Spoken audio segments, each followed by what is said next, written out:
This is the part of the video where we make it make sense. Up to now, you've gotten to get the technical terms for stimulus and response. So now, let's tie it all together and make it all make sense. All right, so let's start with stimulus.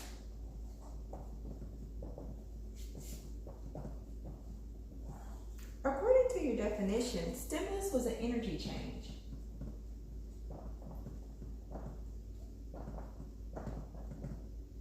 That affects an organism through its receptors. Now, if you're like me, I was like, what are receptors and what are you talking about? Well, receptors, if we're talking about a human organism, our receptors are our senses. So you have taste, touch, smell, hearing, and sight.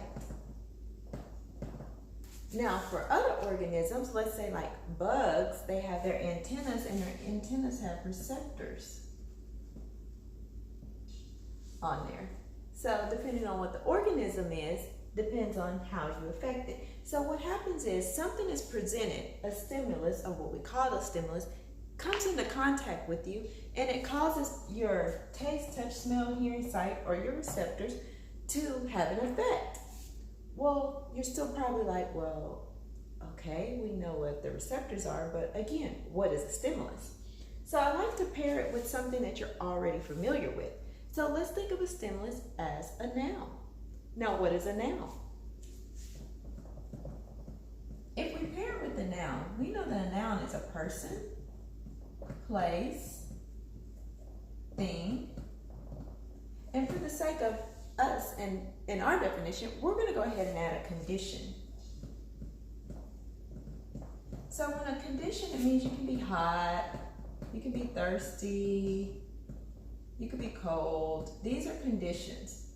So a stimulus can be a person, it can be a certain place that you go to, it can be a thing that comes into your environment, or it can be a condition like being too hot. Okay?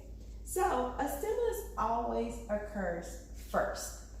All right? So a stimulus is a person, place, thing, or condition, and it affects you through your receptors. Now, when it affects you, it should cause you to have you said it, a response. The response comes second. Let's look at the definition that you had for response. So a response was a specific instance of behavior, and this is just the abbreviation, or a specific action, and I'm going to circle action.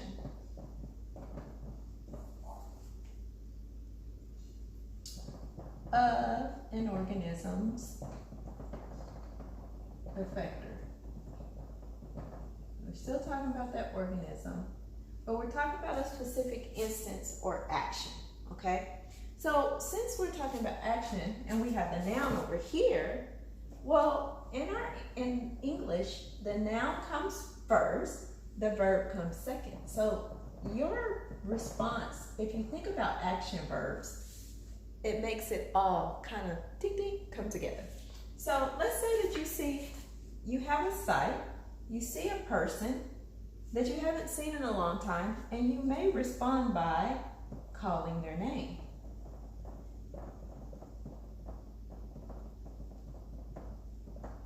That's how it affected you.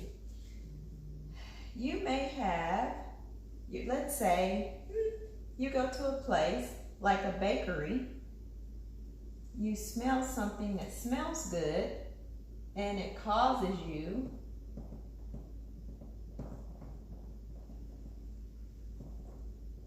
to buy a cookie. Or you may just say, When we, instead of cause, in our field, we like to use the word evoke or elicit. Still means cause, but this is the technical terms or the ABA terms that we use. So a stimulus evokes a response, or it elicits a response. So you might have a thing like, say that there's a radio. You hear the radio and it's extremely too loud. It may cause you to turn it down. Or if it's somebody else, it may cause you to leave the area. So the point that I want you to get is, your stimulus always comes first. It's introduced to you or introduced to an organism in some type of way. And then by it being introduced to the organism comprehends it or intakes it through one of the following mediums, and then it causes them to respond. This is what we refer to as a S, stimulus, response, contingency.